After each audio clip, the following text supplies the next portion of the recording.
अस्सलामुअलैकुम everyone, this is me Ayesha Ibrahim. Welcome to my YouTube channel. Last lecture में हमने norms और वैल्यूज़ को डिस्कस किया था और आज हम डिस्कस करेंगे नॉर्म्स और इसके कुछ टाइप्स को। तो सबसे पहले हम देख लेते हैं नॉर्म्स का इंट्रोडक्शन। नॉर्म्स क्या होती हैं? नॉर्म्स बेसिकली वो रूल्स और एक्सपेक्टेशंस होती हैं जो कि किसी भी पर्टिकुलर सोसाइटी, ग्रुप और कल्चर में हमारे बिहेवियर को रेगुलेट करती हैं।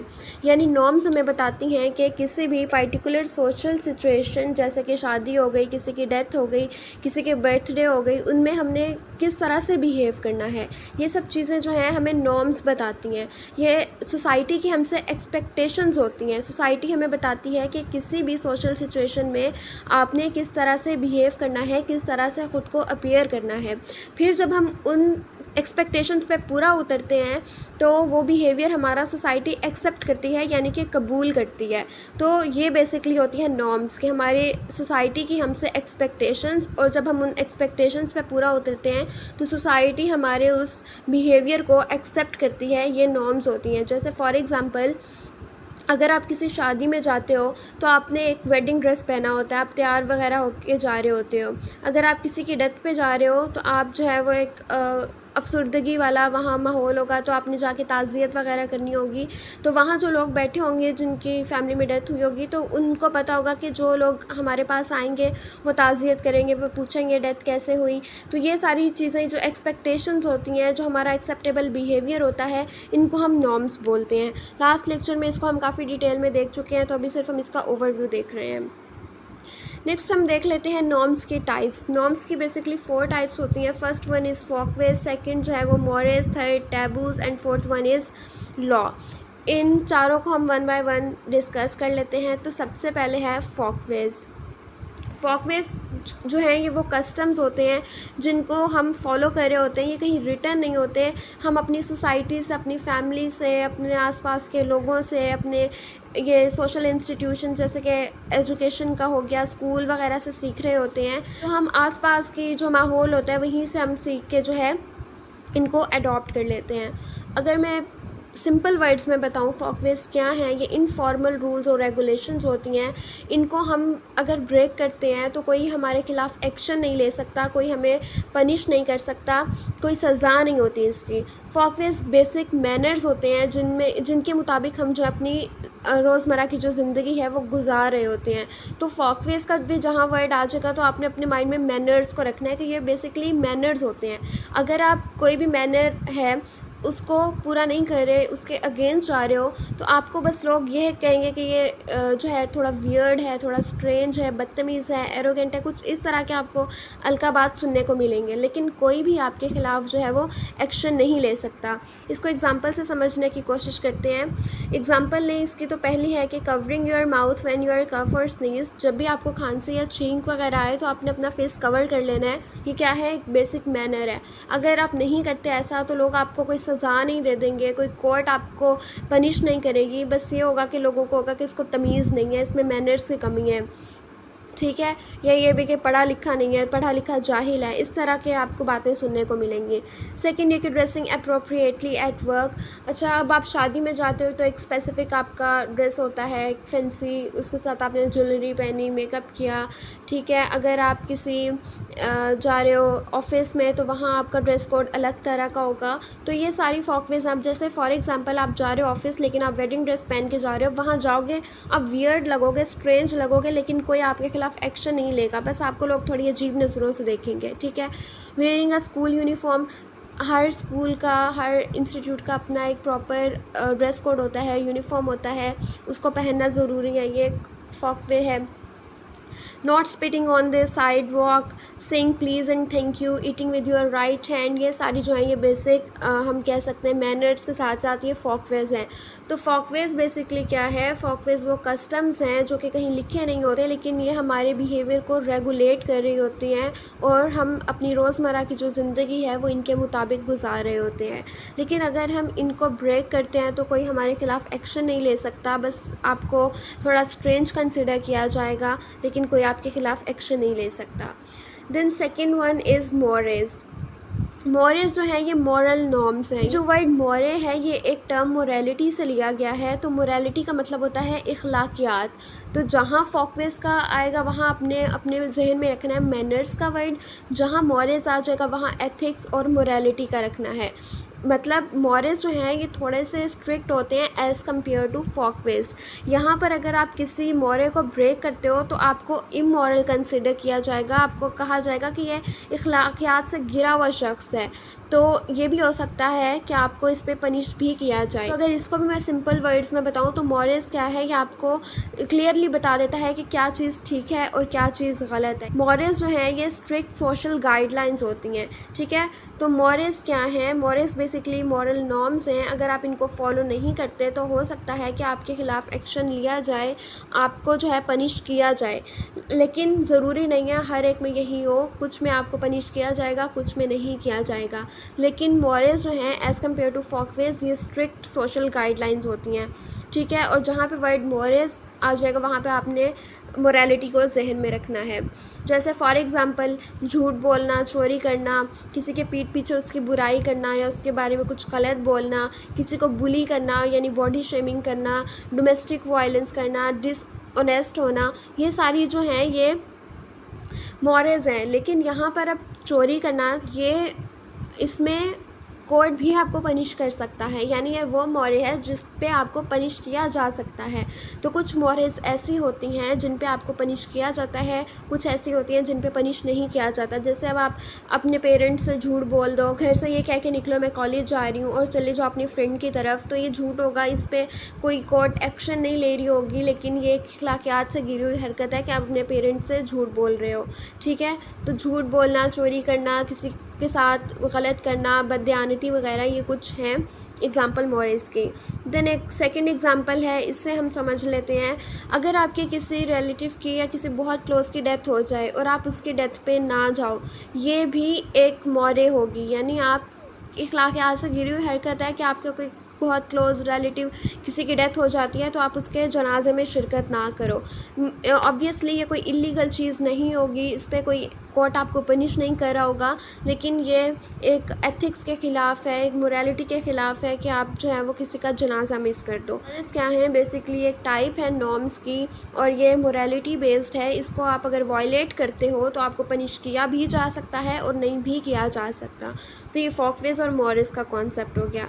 नेक्स्ट हम देख लेते हैं थर्ड, जो कि है टैबूज़। टैबू एक एक्टिविटी है या एक ऐसा बिहेवियर होता है जिसको सख्ती से मना किया जाता है सोसाइटी में करने से, और अगर आप उसको कर रहे होते हो तो ये एक्सेप्टेबल नहीं माना जाता, सोसाइटी उसको एक्सेप्टेबल नहीं मानती, ठीक है। टैबूज़ भी सोशल नॉर्म्स होते हैं जिनको अगर आप वायलेट करो तो वहाँ के लोगों के लिए वो शॉकिंग होगा, उनको लगेगा इसको नहीं करना चाहिए था, इसने ये किया, ठीक है। तो ये मोस्टली एक्सेप्टेबल नहीं होते, प्रोहिबिटेड होते हैं। डिफरेंट टाइप्स हैं, आगे हम उनसे भी इसको समझने की कोशिश करेंगे। तो टैबूज़ बेसिकली क्या हैं, जिनके बारे में लोग सरगोशियाँ करते हैं, ये कह सकते हैं कि लोग उसको सीक्रेट रख के आपस में जो होती हैं गॉसिप्स वो कर रहे होते हैं, लेकिन कोई भी इसको जो है वो खुलेआम नहीं बोल रहा होता क्योंकि वो एक्सेप्टेबल नहीं होता, ठीक है। तो इसको हम बोलते हैं टैबू। टैबू की 3 टाइप्स हैं, एक है कल्चरल टैबूज़, एक है रिलीजियस टैबूज़ और एक है फूड टैबूज़। कल्चरल टैबू वो होता है जिस काम से आपको आपका कल्चर मना कर रहा हो, यानी किसी भी स्पेसिफिक कल्चर में कोई काम मना किया गया है तो ये कल्चरल टैबू है। जैसे अगर कोई काम या कोई एक्टिविटी पाकिस्तान में करने की परमिशन है लेकिन अगर आप किसी और कंट्री में जाओ वहाँ नहीं है, ठीक है, तो ये कल्चरल टैबू होगा। इसकी डेफिनेशन देख लेते हैं। A cultural taboo is something that is considered inappropriate to do, यानी कि कोई ऐसा काम जिसको करना जो है वो इनएप्रोप्रिएट समझा जाए, गलत समझा जाए, और discussed with in a specific cultural और सब कल्चरल ग्रुप, या जिसको डिस्कस करना जो है वो अच्छा ना समझा जाए। आप किसी भी कल्चर या सब कल्चर ग्रुप में उसको डिस्कस नहीं कर सकते, ठीक है। Culture such as Tongans, French, Brazilians and native American all have their own taboos, यानी कि हर सोसाइटी का, हर कल्चर के डिफरेंट टैबूज़ होते हैं। देन सेकंड है रिलीजियस टैबूज़। रिलीजियस टैबूज़ जो है ये वो एक्टिविटी होती है, वो एक्शंस होते हैं जो कि आपको आपका रिलीजन मना कर रहा होता है, आपको आपका मज़हब रोक रहा होता है उन कामों से, ठीक है। ये भी हर रिलीजन के हिसाब से होता है, कुछ रिलीजन में कोई चीज़ अलाउ होगी तो दूसरे में नहीं होगी, तो ये भी रिलीजन टू रिलीजन वेरी करता है। Then third one is food taboos. आपको फूड टैबूज़ में कुछ स्पेसिफिक चीज़ खाने से मना किया जाएगा, ना सिर्फ इसमें जो है वो फूड में हमारे पास कोई खाना होगा, बल्कि ड्रिंक्स में भी आ जाता है कि हमने क्या चीज़ खानी है, क्या चीज़ नहीं खानी, क्या चीज़ अप्रोप्रिएट है, क्या नहीं है।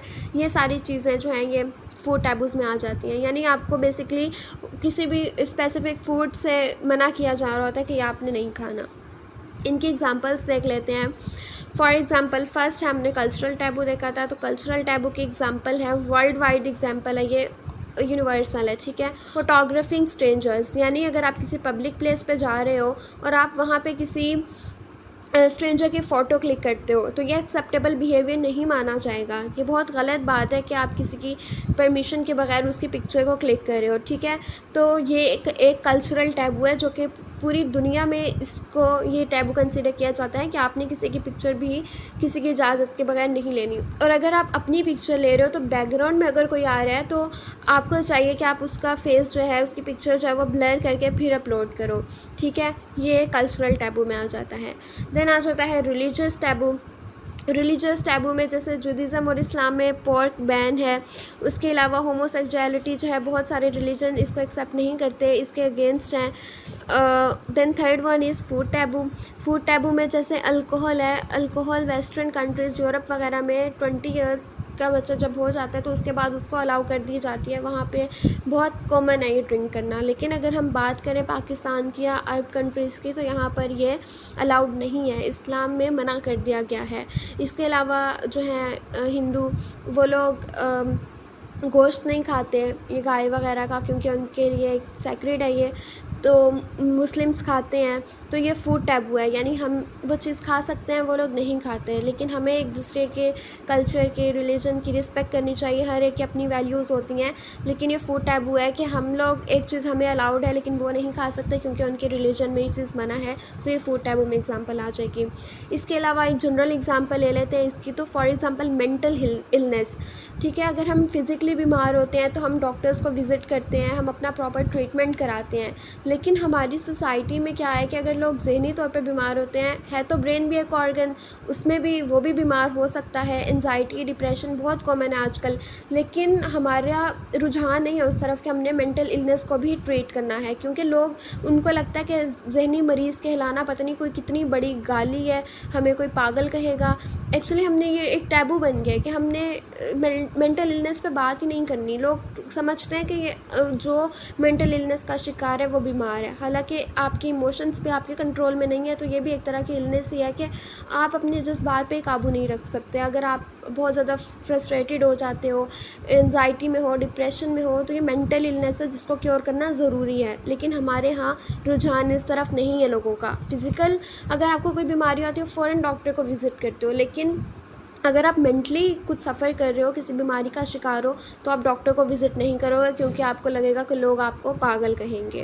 और पहली बात तो यहाँ कोई मानता ही नहीं है कि हमारा कोई ऐसा मसला है, हम डिप्रेशन का शिकार है, हमें एंजाइटी है या कुछ इस तरह से, लोग एक्सेप्ट ही नहीं करते इस चीज़ को, ठीक है। देन नेक्स्ट आ जाता है, last one is law. Law मतलब कानून, यानी ऐसी एक्टिविटी, ऐसे एक्शंस या ये वो टाइप है नॉर्म की, अगर आप इसको वायलेट करते हो तो आपको पनिश किया जाएगा, कोर्ट एक्शन लेगा इस चीज़ पे, ठीक है। आप लॉ को ब्रेक नहीं कर सकते, आपको यहाँ तक के फांसी भी हो सकती है, यानी आपको जो है वो डेथ तक लेके जाया जा सकता है अगर आप इसको वायलेट करते हो। तो आपको फ़ाइन भी किया जा सकता है, आप जेल भी जा सकते हो, या आपको फांसी तक पहुँचाया जाता है। तो लॉ जो है इसको फॉलो करना हर शख्स पर फ़र्ज़ है। अगर आप इसको वायलेट करते हो तो आप पे 110% जो है आपके ख़िलाफ़ एक्शन लिया जाएगा। लॉज़ वो नॉर्म्स होती हैं जो कि एक्चुअली डिफ़ाइन करती हैं कि क्या चीज़ लीगल है और क्या इल्लीगल है, मतलब क्या जायज़ है क्या नाजायज़ है।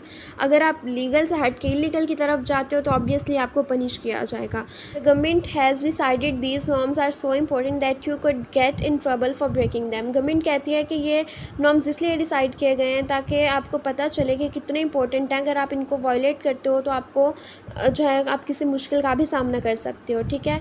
Laws exist to discourage behaviour that would typically results in injury और harm to another person. Laws इसीलिए बनाए जाते हैं ताकि आप किसी को हार्म ना कर सको, किसी को नुकसान ना पहुंचा सको, किसी को मार ना सको, किसी का हक ना खा सको। तो यानी आप किसी भी तरह से किसी की भी राइट्स की वायलेशन करते हो, किसी को नुकसान पहुंचाते हो या कुछ भी ऐसा करते हो जिससे कोई और नुकसान उठा रहा हो तो ऑब्वियसली आपको फिर जो है वो पनिश किया जाएगा। बेसिकली बनाए क्यों जाते हैं हमारी सोसाइटी में लोगों के बिहेवियर को रेगुलेट करने के लिए, ताकि हमारी सोसाइटी का जो एक सिस्टम है ये स्मूथली रन कर सके, हमारी सोसाइटी में जो गलत या नेगेटिव चीज़ें हैं उनको कम किया जा सके और सोसाइटी को बेहतर बनाया जा सके और पॉजिटिव चीज़ों को प्रमोट किया जा सके, ठीक है। इसके एग्जांपल देख लेते हैं। लॉज भी अब वेरी करते हैं, ठीक है। अब पाकिस्तानी सोसाइटी में या मुस्लिम कम्युनिटी में आपको इजाज़त है एक मर्द को कि वो 4 शादियां कर सकता है, ठीक है। लेकिन अगर आप किसी और सोसाइटी में जाते हो तो मे भी कुछ सोसाइटीज़ ऐसी होंगी जहाँ अलाउड नहीं होगा मर्द को कि वो एक से ज़्यादा शादी करे। अगर वो करेगा तो उसके ख़िलाफ़ जो है वो फिर कोर्ट एक्शन लेगी।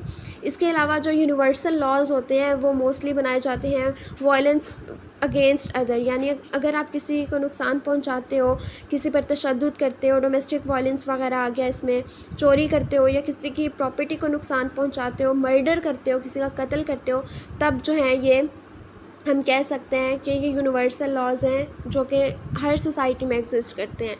तो ये था आज का लेक्चर, इसको मैं एक दफ़ा रिपीट कर देती हूँ। सबसे पहले तो फ़ॉकफेस से अपने जहन में रखना है मैनर्स हैं एक तरह के जिनके मुताबिक हम अपनी रोज़मर्रा की ज़िंदगी जो है वो गुजार रहे होते हैं। इसमें किस तरह से हमने बिहेव करना है ये सारी चीज़ें आ जाती हैं। इसके अलावा मॉरल्स है, मॉरल्स जो हैं वो स्ट्रिक्ट होते हैं, ये जो है आपको पनिश किया भी जा सकता है इनको वायलेट करने पे और नहीं भी किया जा सकता। मॉरल्स पे आपने याद रखना है एथिक्स और मोरालिटी वगैरह को, यानी ये अखलाकियात से रिलेटेड होती हैं। Third one is taboo. Taboo क्या है कि आपका कोई भी एक्शन या एक्टिविटी जो कि प्रोहिबिटेड हो किसी भी कल्चर में या सोसाइटी में, वो कल्चरल टैबू भी हो सकता है, वो फूड पे भी हो सकता है और वो रिलीजन का भी हो सकता है। Then fourth one is law, यानी कि कानून। अगर आप किसी भी शख्स को नुकसान पहुंचा रहे हो, किसी का कत्ल कर रहे हो, चोरी कर रहे हो, किसी भी तरीके से किसी को नुकसान पहुंचा रहे हो तो कानून जो है आपके खिलाफ़ एक्शन लेगा, आपको सज़ा वगैरह होगी। तो ये 4 टाइप्स हैं नॉर्म्स की। तो आई होप आज का ये लेक्चर आप लोगों के लिए हेल्पफुल रहा होगा। So don't forget to subscribe my channel, do like comment and share this video. Thank you so much.